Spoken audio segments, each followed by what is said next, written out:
አስቸኳይ የቋጠሮ ጥሪ ለመላው የቋጣሪ አባላትና ጥምር የክለቦች ጦር። ዋንጫ በላለው ብሎ አመቱን ሙሉ ሲፎክርብንና ጆሮአችንን ሲያደማ የነበረው በቅጽል ስሙ ሚዜው የተባለው ፈርሰናል ኩኛና ዶርጉ በተባሉ ሚሳኤሎች ያጠመደው መድፍ መደምሰሱና መዛጉ ይታወሳል።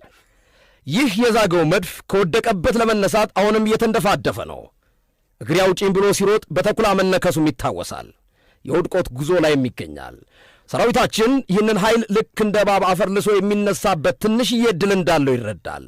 ይህንን ተከትሎ ይህን ኃይል ካሁኑ እጅ እግሩን ሰብረን ያልሞተውን ምላሱን ጨምረን መቅበር እንዳለብን ተረድተናል።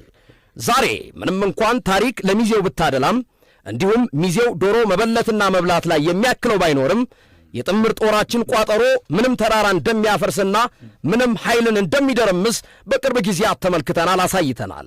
ስለዚህ ሚዜውን ለመቅበር ባለን ነገር ተረባርበን እንድንቋጠር ስንል እናሳስባለን። ድል ለጥምር የቋጣሪ ጦር ብሏል።